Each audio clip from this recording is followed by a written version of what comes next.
Welcome, everyone, to Paranormal Roundtable. I'm your host, Josh Turner. This is PRT. Join us in the real reality. So this is a special episode. We're going to start doing some, dropping some interviews and stuff, and this is one of the ones that we've been trying to go back and redo. But these guys got a lot of material to talk about, and we've only talked to these guys through the on the live stream. Yeah. So for the pod people, you're out there. You know who you are. Yeah. You're always clamoring for more. And those who refuse to come to YouTube. They won't go to YouTube. No matter, you couldn't do anything to get them to go to YouTube. Nah. I tried deer corn. I tried begging. And nothing works. Nothing works. And you're like, what? There's a lot of episodes on there. They're like, I don't know. Sounds complicated. You're like, yeah, no, you just literally just turn on YouTube. Maybe we should start giving them candy. Just like on Scary go around Movie. in a van and just grab people and make them watch it. Look at it.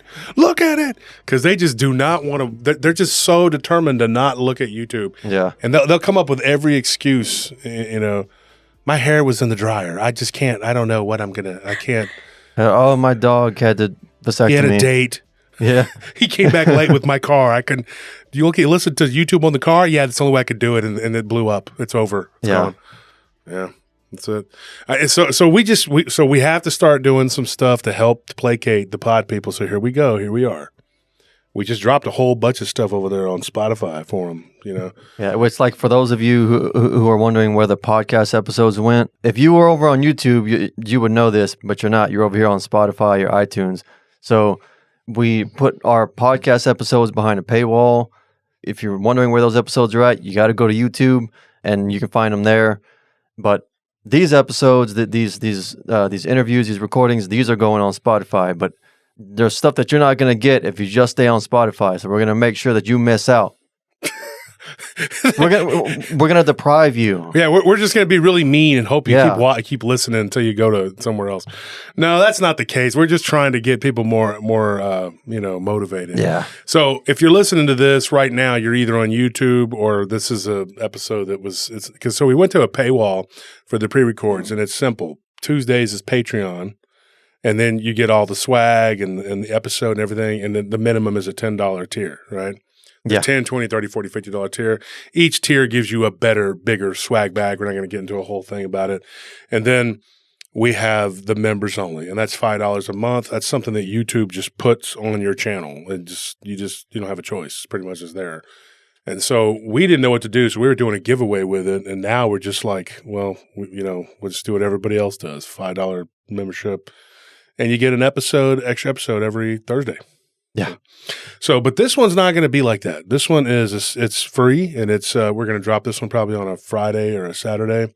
Yeah. And so here we are. We're talking to Truth and Bass. You want to say hello, guys? Hey, what's up, everybody? How you doing? How you guys doing today? And if they sound alike, it's because they're twins. Yeah. Truth and Bass are twins. They were at my first conference, and Truth and Bass have a channel, Impromptu Truth is Truth's channel. Bass, your channel is what? It's about fishing, right? I do a little bit of everything on there. Yeah. I'm not gonna lie. I do cooking, fishing, couple of clips of playing PlayStation. It's just real random over there. Yeah, and Bass is he's a man after my own heart. He's a Cowboys fan, long suffering like I am. We just suffer. Yeah. I've been sick since '96. Yeah, it's been horrible since January '96. Yeah, that's crazy. So hopefully, though, one of these days, maybe Jerry Jones will let the team go. Probably from his coffin, because he's not going to leave. He's not. Yeah.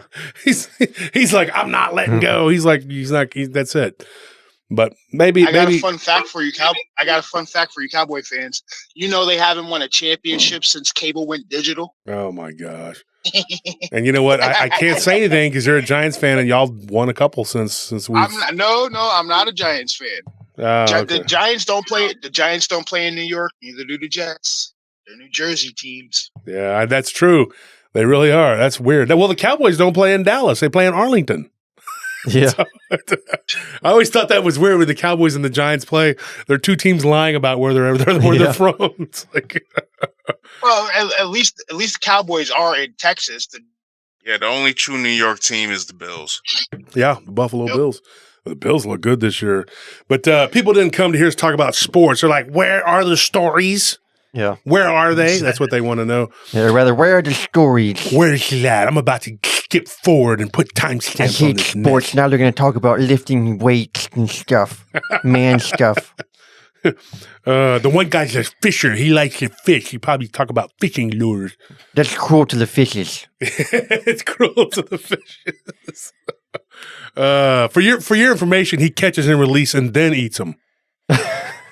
Oh, bass doesn't eat fish. He dives in after them. He fishes, but No, doesn't he eat lets them go, right?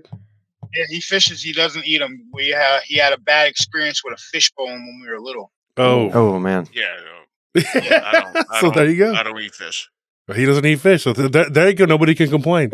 So I tell you what. So let's start with this. You guys have told your story on our live stream, but it was way back, and I can't even tell you which episode it was. Let's start with your encounter. What happened to you guys, and then let's go from there.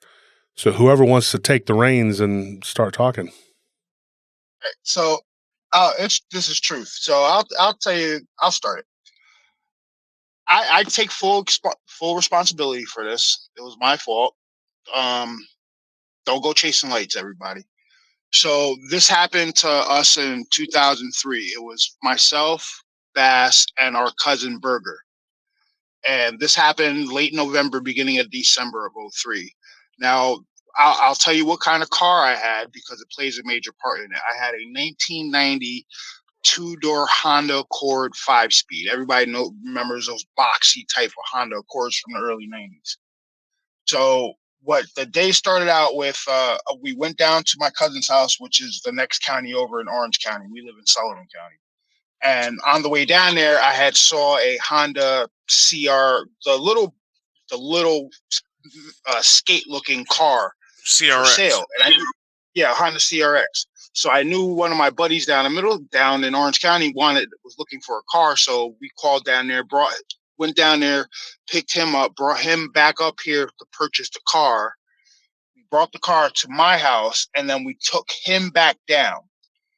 Went down there, came back up with my cousin Burger at the time. So we hung out up here, played video games, sat, messed around and everything. And then around like 6:30, we decided we were going to leave. So we hop in my car. I'm in the driver's seat. Bass is in the passenger seat, and my cousin Burger's in the back seat. Now at the time, yeah, this is a two-door car. Now at the time, I was about 300 pounds. Bass was pushing about 250. No, I wasn't. I was not that big. You were big. I was not that big. You weren't as big as I was, but you were big. My cousin I was like 220. Yeah, my cousin Burger, our cousin Burger was about 280, and he was sitting in the back seat. So from my house to our cousin's house, it's like a 20, 25-minute drive, depending on how fast you're driving, and it's down State Route 17. So we get on State Route 17, and then we're traveling down, and we get towards Wirtsboro Mountain, which is about halfway between Sullivan County and between my house and our cousin's house on the highway. So we're coming up Wirtsboro Mountain, and when you start coming up Wirtsboro Mountain, and then you start going down, heading towards Bloomingburg, there's a rock face on your right side and a rock face on your left side, and then there's an overpass like over your head. So as soon as you start going down towards Bloomingburg, the rock faces on both sides start to go down, and you can see down. And on the driver's side, you can look over and you can see on the tree line, you can see for miles off to the left. So we're driving, and I happen to look off to the left, and I see 3 white lights spaced out really far, but they're in a triangle. And I'm thinking to myself, that's weird, because we've driven down this road hundreds of times in the car with our parents, when we got our license, going back and forth, because we're close with our cousins. We go hang out with Burger all the time. So I'm looking over, and I'm like, that's strange.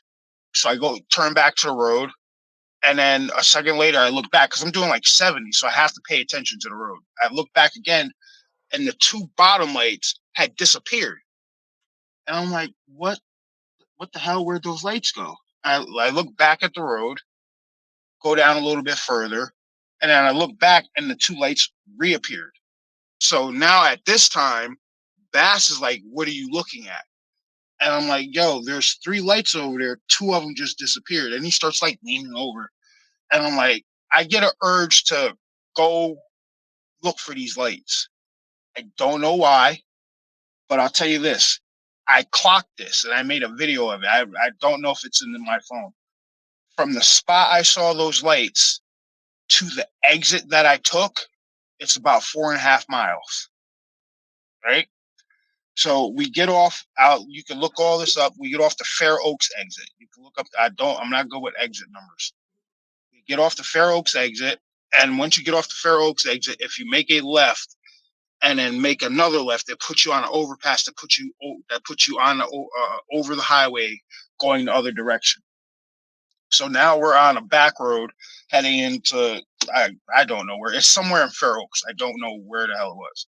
But we get a quarter mile or so down the road, and I find a spot that it's really weird, right? So I know you're not supposed to nose in, but I nosed in, and I got out of the car. And when I got out of the car, this is what I saw. So if you're looking straight ahead, there's a tree line on your left side, a tree line on your right side, and in the middle, there's an open space. In the middle of this open space, there was this big ball of white light. And I got the driver's side door open. I'm standing outside the car, and I'm like, what the hell is that? Now, Bass and my cousin Burger are yelling at me, yo, what are you doing? Get back in the car. And I'm like, I want to see this. Get in the car. I want to see this. Hold on. And then, to me, it looked like the light started getting bigger. And I remember this. I remember leaning into the car and like, yo, is that light getting bigger? And now they're both screaming at me, yo, get in the car. That's when I realized it wasn't getting bigger. It was coming closer to the car. So I remember this. I hopped in the car. Now, here's where the car comes into play. I remember getting in the car. I do not remember closing the door. I do not remember pushing down the clutch. I do not remember starting the car. I do not remember reversing. And I do not remember backtracking on those side roads. What I remember is sitting down in the car, and the next thing I know, we're on the back road in Fair Oaks heading towards my cousin's house. And that ball of white light is like on the other side of the highway, high up, kind of like pacing my car. And then it breaks off. So we end up going to my cousin Burger's house, and his dad just lets us have it. Like, what take you so long? Where you guys been? And we kind of like didn't really pay attention to it, because like normally we would have got down there and we would have hung out and chilled for a little while and left. But we got there. Burger went upstairs to his room. We got chewed out by my uncle, and we just hopped in the car and left. And it was kind of like a weird feeling on the way back, like something went down, but you don't know what the hell it was. So a few days later, me and Bass are talking, and he's like, yo, we didn't get down to Burger's house until like after 9 o'clock. Because I really didn't pay attention to the clock at the time. And I'm like, really? So we saw the lights at around 7 o'clock. The first spotting of them. It was around like 7:05, between 7:05 and 7:10, when I nosed into that tree line and saw that light. Burger's house until like 9:15. So how much time do you think elapsed? Like, I mean, how much time do you think you lost? Minimum 2 hours. Minimum 2 hours. So, but it gets a little weirder after that.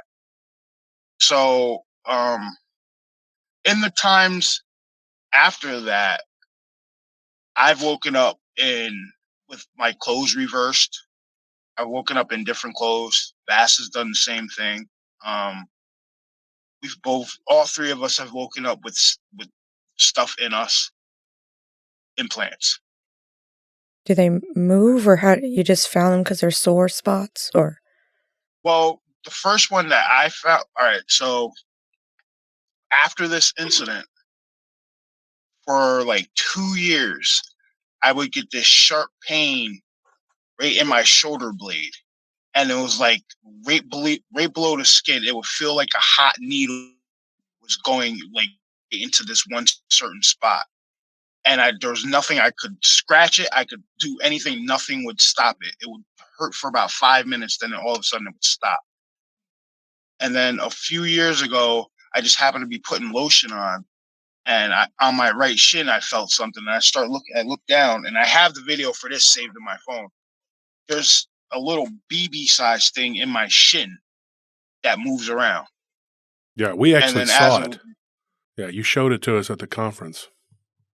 And then recently, a couple of weeks ago, I got out the shower and I was putting lotion on again, and on my right forearm, I felt something. I'm like, what the hell is that? So I start rubbing on it and looking down. There was something maybe the size of a pea in my right forearm, because you could see it hurt just a little bit, but you could see it was protruding through the skin, and it was there for maybe about 3 days, and then it disappeared. Did it move? I don't know if it moved or not. It's not in my forearm anymore. Do you think that one in your shoulder blade, when it's causing pain, it's trying to move around, reposition itself? It may have been, because I haven't had that pain in my shoulder in years.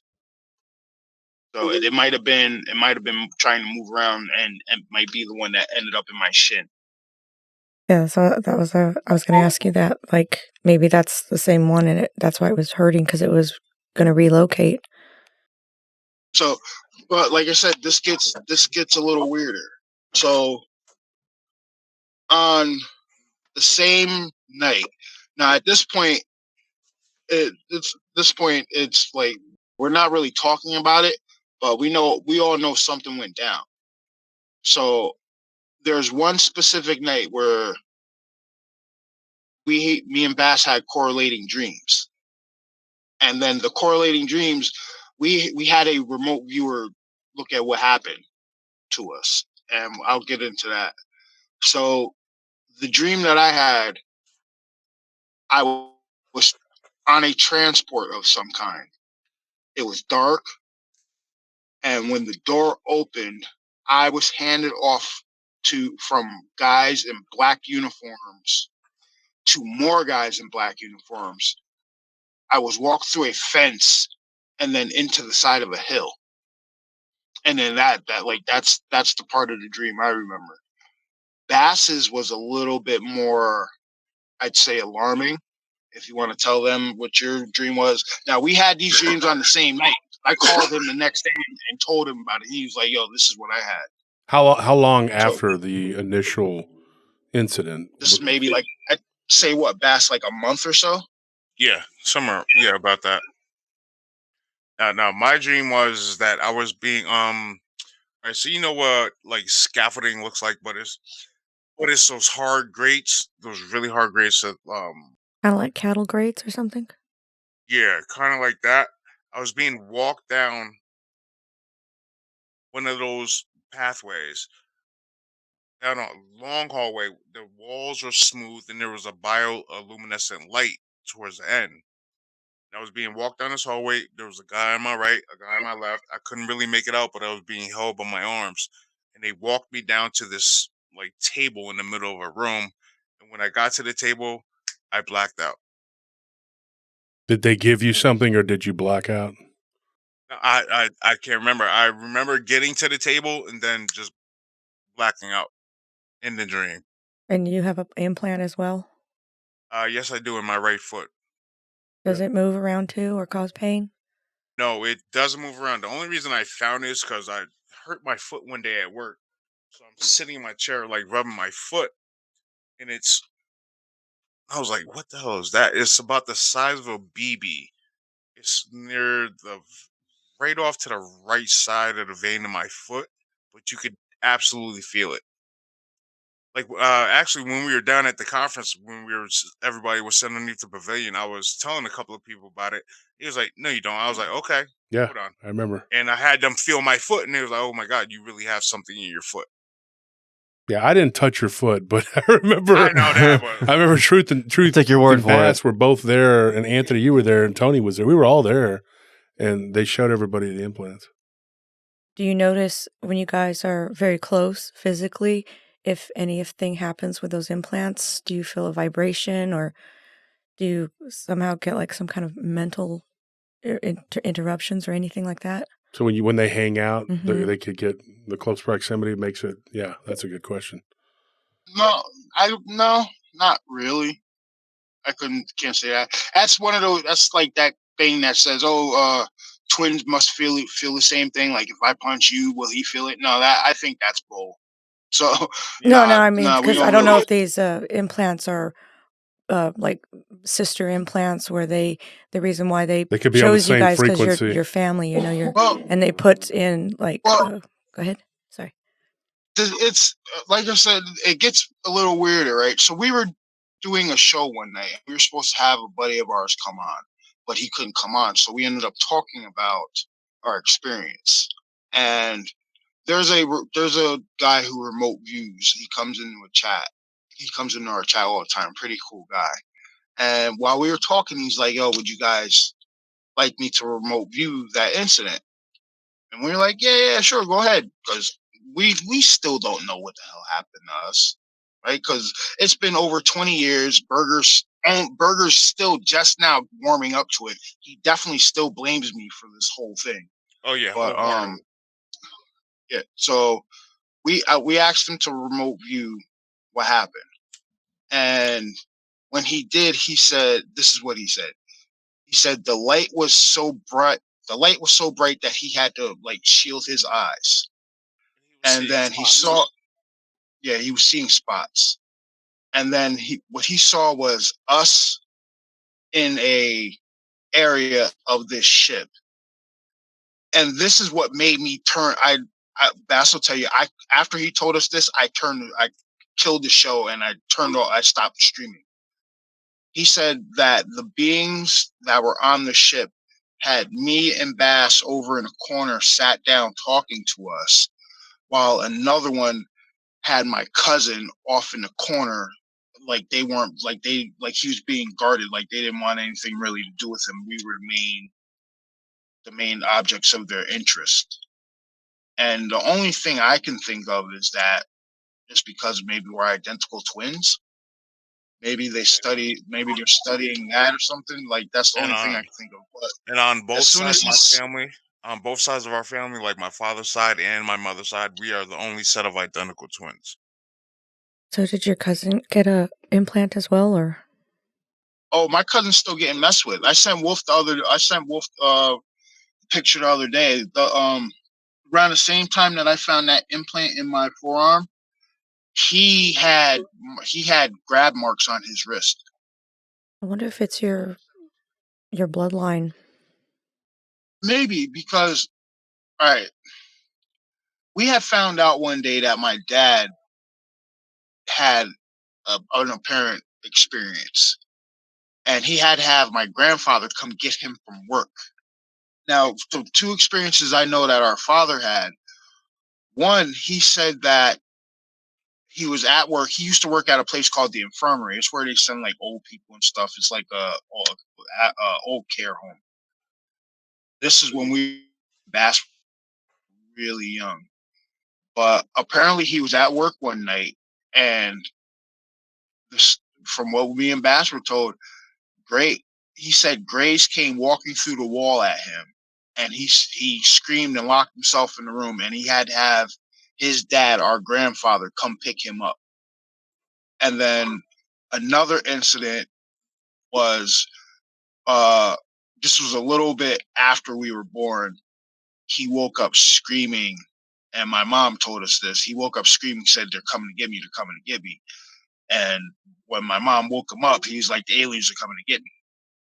And then, like, after our mom had passed away in 2008, me and Bass were going through her stuff, and we started finding all these like we started finding like all these alien books like Whitley Strieber's Communion, Whitley Strieber, The Secret School, all this stuff. And like The we had Devil's no. Triangle. She was researching for him, huh? I don't know if she was researching for him or researching about us, like like how to stop them from messing with us. Because one thing that I did ask the remote viewer personally by myself was, is there a reason why my mom would have been reading that stuff? And it's apparently, the remote viewer said, apparently somebody in our family on our mother's side had an ability, but the family kind of like ostracized, You know who that was? and it was Uncle Perry. Absolutely. What kind of gifts did he have? I couldn't tell you. I could tell you he was deeper into this UFO subject than we were. So He in other words, actually- like what happened to you guys was not an accident. It wasn't because, even though your cousin may blame you, it doesn't sound like it was because of anything you did. It was going to happen, is what it sounds like. I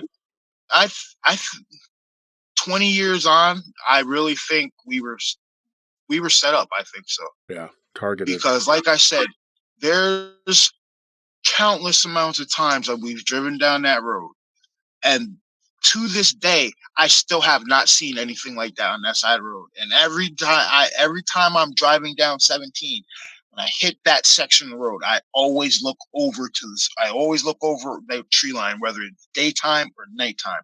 And I have never seen anything like that ever again.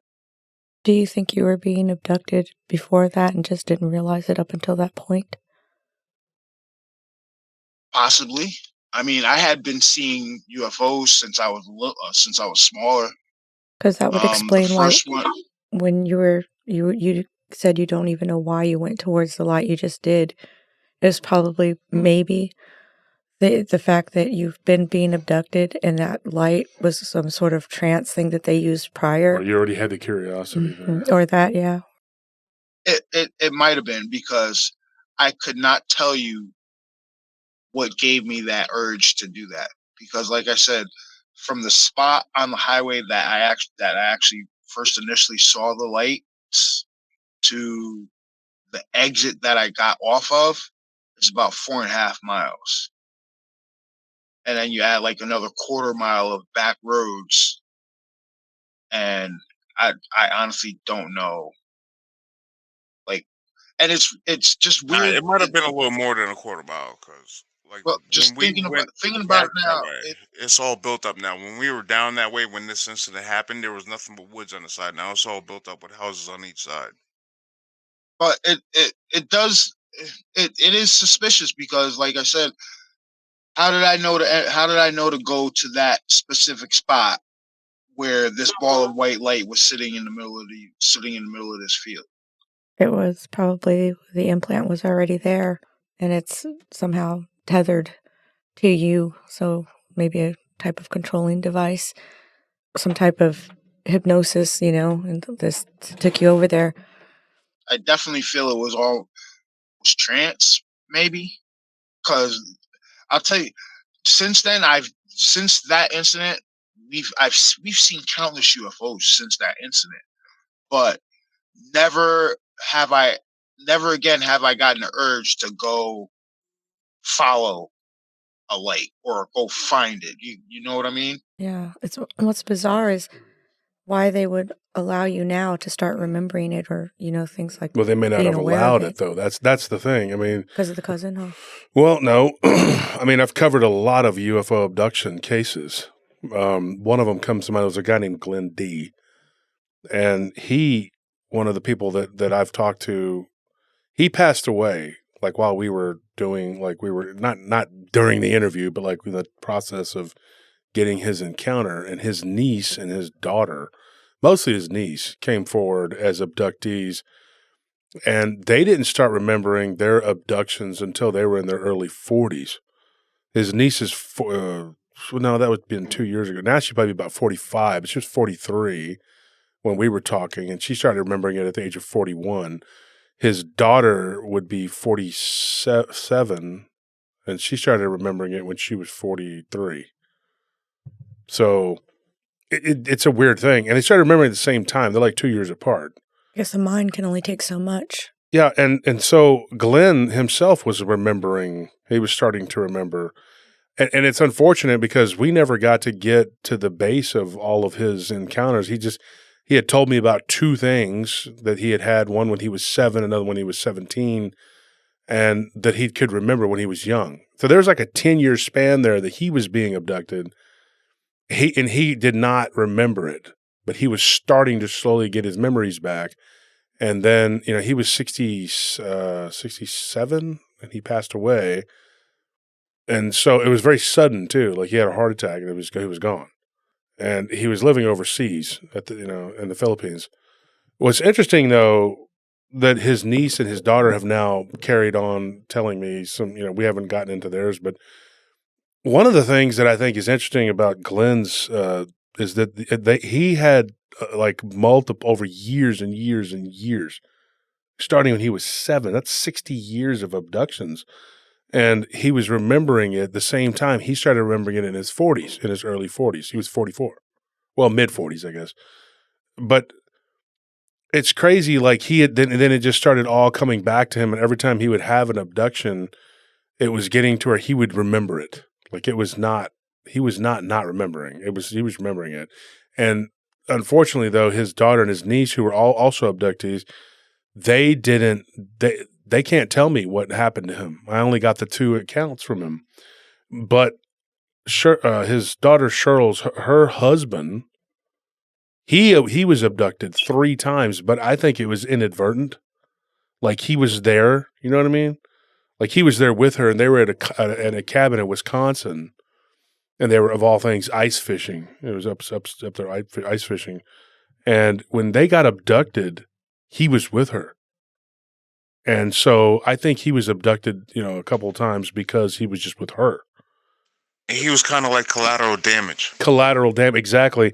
But he doesn't remember it at all. His wife started remembering it, and she remembered him laying on the ice and them just dragging him up. Like he just got drug up. But he ended up with these weird bruises around the outside of his orbital socket on his left side of his face, and then another one on his chin. And he kept saying, I have a pain right here. I have a pain right here. And there was so she shaved, and there was this bruise right there on his right side of his chin. And then he ended up with an implant on his wrist. So they tagged him, even though he wasn't, the main focus. The one that I found in my forearm a few weeks ago. So I forgot, when I was in the shower, I just happened to look down at my arm, and there was a red spot. I have that picture if you guys want to see it. I took a picture. There was a red spot in the crease of my elbow, like there was a needle point. When you wake up and you think around these times that you're being abducted, do you think that you're being abducted from when you're asleep? And if so, do you wake up disorientated or like anything at all? I wake up sore. Like I wake up really sore. My back will hurt from that. Like when I wake up after stuff like that. But it usually happens when I'm sleeping. And I'll tell you this. I don't know if this plays a part in it, if the whole abduction thing plays a part in why I do this, but since I've been little, I have not been able to sleep near doors. I don't like sleeping near doors. They come through the doors then. Yeah, it's easier for them to take you. You know what's interesting? When we interviewed another abductee, Jesus Payan, you remember him, Anthony? Yeah. He was at our second conference, and he was an actor. He was in the show Breaking Bad. He's been a bad guy in a bunch of different stuff, but he was most notably in Breaking Bad, and he was Gonzo. And I remember talking to him, and he said the same thing about being sore. And he said that he remembers one of his abductions where they had him literally doing like calisthenics, and I've heard of this. There was another guy named Keith, well, I'm not going to say his last name, but Keith B., who was talking about them making them do push-ups, and that it was humans. It was humanoid people, but they were tall and they were wearing black, but he said these people were probably 6.5, 7 foot tall, looked like military personnel, but they're wearing all black, and some of them look the same. So that would clones, yeah. But they had a bunch of them in the side of this enclosure with concertina wire, and they were doing like these fall down, push up, jumping jack things, and kind of like what Payan was talking about. And he said he would wake up sore. Alien hybrid clones. Yeah. What's also interesting about Keith is the reason that we talked in the first place was because he had a dogman encounter in Mississippi, and it was weird. Like he was driving, and one of these incidents that he had two encounters with the same creature near his property.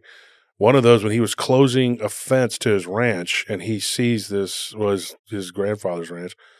This creature standing across the street, he hears like gravel shuffling of feet. And he turns around and there's this wolf-like creature about 7.5 foot tall because it was down in a ditch, and it was 6.5 feet tall from foot down in the ditch. And he just gets in his truck. It doesn't do anything. It just walks away, and he drives off. Well, the next day he wakes up on the side of the road, and his wife, who they were newlyweds at that time, she swore up and down that he was cheating on her. And he was like, I didn't cheat on you. And I fell asleep. I don't know how or when, but I woke up on the side of the road, and it was in the middle of nowhere in northern Mississippi. And then the second time he was driving a truck, and he was going through Arkansas. So yeah, the second one wasn't even in Mississippi, but he sees this wolf-like creature run across the road. It wasn't a werewolf the way he described it. He said it was more like a wolf that was just really large. It reminds me of that guy's story that told us recently when we went and got those metal things from that guy. Oh yeah, Manuel. That dude had a story like that from Florida. Then Lance Hoyt was another one, the wrestler. When he told us about that giant wolf-like thing, he called it a werewolf, but it didn't stand up on its hind legs, but it was too tall to be a normal wolf. It was the size of his SUV, like how tall it was. Lance's story. But that's kind of what it reminded me of. But there again, he was abducted because he woke up on the side of the road and he was late taking his load or getting the truck back to Mississippi. And so both times. But that's not the only time he was abducted. But yeah, when you look at Keith's encounters, it is quite remarkable, like the weird scenarios that take place, within these abductions. Let me ask you a question, Truth. Whenever you said when you drive by there, you always feel like something. Do you think that place that you were abducted from, that you remembered, has any sort of like power, or is there anything there that's like notable that why it would have happened there? Well, that area, as a crow flies, is maybe 10 miles from Pine Bush. Pine Bush, New York, if you look it up, has a long history of UFO sightings. It's actually, they say, the UFO capital of New York State. Every year they have a UFO festival every summer. I actually met Travis Walton there one time. And you know what? Even the show UFO Hunters came out here and did the segment on Pine Bush. Yeah. So this happened, and it isn't too far from Pine Bush, so I take that into account. I wonder what's going on there. Is there anybody that said, hey, well, okay, let me ask you this first. And the kind of aliens that you were abducted by, I know your dad had said the Greys, which was the most common, but what do you know, if any, of the type of entities that were taking you guys? I don't even know. Honestly, I don't know. We were told one time that they look like ant people. So I took that, but then I took that as Greys at first. But then when you start looking all this stuff up, there are there is a species that apparently look like ants. Mm-hmm. They look like Ultron. Like, yeah, like if I'm not mistaken, didn't the Hopi Indians talk about the ant people? Yeah, the ant people. It's interesting because Anthony and I interviewed somebody. Remember they were talking about the way it looked, like how the mouth was jagged.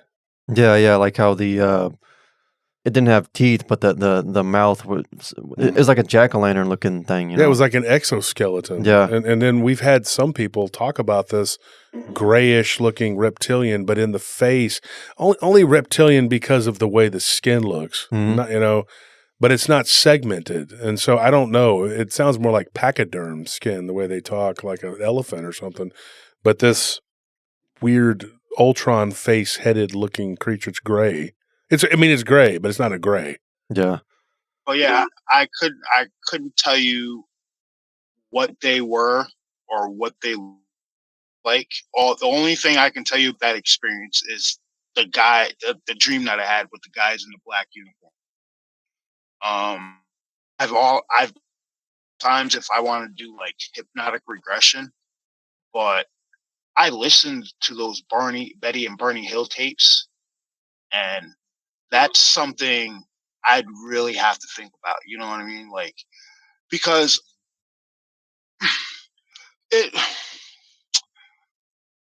all right. So this happened to us in 2003.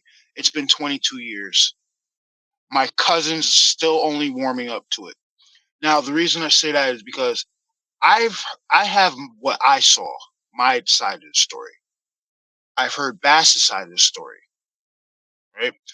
I was in the driver's seat. Bass is in the passenger seat. My cousin was in the back seat. Now, remember, he's up there too with me in weight. He's like 300 pounds.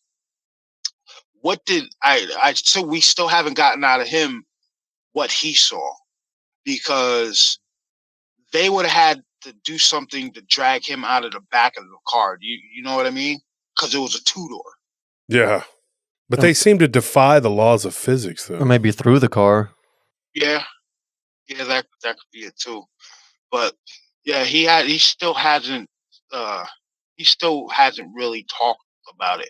Like we'll do private messaging and stuff like that. We'll send each other messages about like if we all wake up with something weird or something like that. But every time, sure enough, he's like, yo, this is your fault, right? And yeah, it is. And I tell you, since then I don't chase lights. I don't think so. No, I think it was going to happen regardless. One of the strange things is that Heyman and Berger always wake up with marks. I never wake up with anything on me.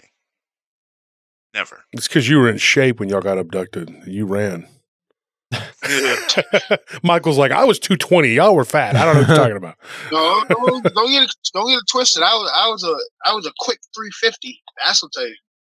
So I have a weird question, and this may be something you can answer, maybe not, but I have a theory about this, and I've interviewed lots of alien abductees, and I mean, not a ton, but a few, And one of the things that comes up is that the people who are abducted regularly, there was a lady that I've talked about her on the show before. She used to work with us at this computer startup, and I'll never forget, dude. I was going out to do my rounds, the first time she ever spoke to me, and she goes, be careful going out. She's sitting there playing solitaire. She's like, be careful out in those woods.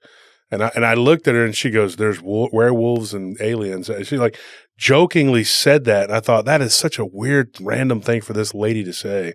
And then Scorp started talking to her. And it turns out that she was a lifelong abductee who was currently living in a house that was haunted. And so she had some weird, freaky stories, and Scorpion had told her about what happened to me. So she spent the next 2 months trying to convince me that I was abducted and that werewolf was an alien. And I told her, I said, I've never been abducted. I 100% I know. But she said, well, you don't know. It may have been like, they may have taken you spiritually. So that started a whole conversation, and I've asked people ever since. But I think there are two kinds of abduction, and there's multiple, but two in particular. One, I think that these aliens and the Greys, the reptilians, they all do it. They detach their etherical body. It comes away from their physical body, and they go through solid matter. And they take you, but they don't take you physically. They take you like your astral body. Your astral body, and they do things with that. And then they can even work on your body while it's sitting there in your room. They can do things. And this can be happening. And your relative or loved one, let's put it that way, or friend, whatever, girlfriend, boyfriend, could walk in and look and not see anything. They may see you moving around restlessly. There was a guy out of Arizona, Scottsdale, and I remember this guy. His name was Brian, and I remember him telling us that he had been messed with multiple times, and his wife would just sit there and freak out and wake him up. She thought he was possessed, but he was like telling me that there were these 3 grays like around his bed, and they were manipulating him, doing things to his body, but that they were like translucent. They looked like spirits.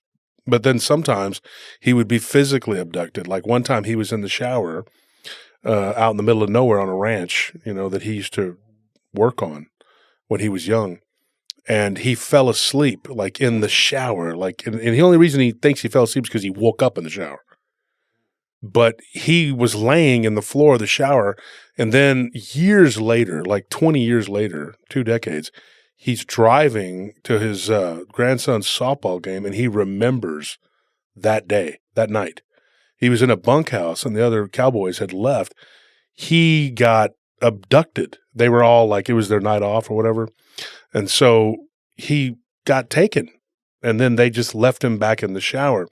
But the way that they took him was ethereal, like through the wall, and they took his spirit.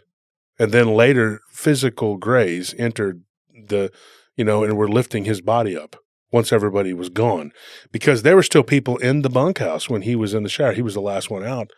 So 4 a.m., he wakes up. This started at 12 a.m. So, yeah, he was like, I was getting a late start. My girlfriend was like, hey, they had gone to some baseball game or something. He was like, hey, we're going to go out. Sorry, she wanted to go out. And then she was angry with him, like, well, you didn't call, you didn't show up, and I didn't bother. I went to sleep.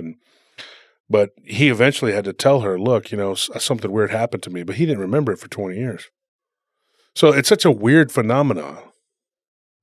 Well, I think it might depend. That case might depend on the type of being that's doing the abducting.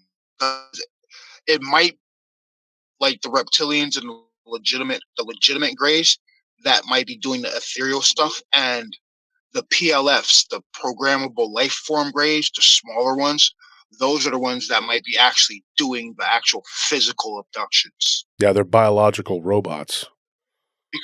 Because remember, if you go back, I don't know how much you believe in the Bob Lazar story, but if you go back and listen to Bob Lazar, there was a section in one of the books that he was reading, and it talks about humans and religion, and it mentioned humans are containers. Mm-hmm. Vessels. So are we containers for the soul? These beings abducting our soul, quote unquote, matrix out of us during that instance? Or like, do you know what I mean?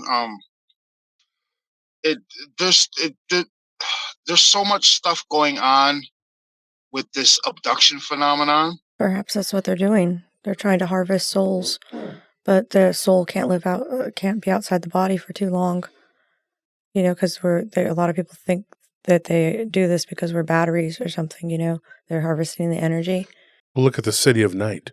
Yeah. I mean, that's another weird phenomena. I want to ask you guys about that, but I think you're correct. And I think that it's not just, there's a lot of things going on. Okay, let's just stop for a minute. Think about our government. Okay.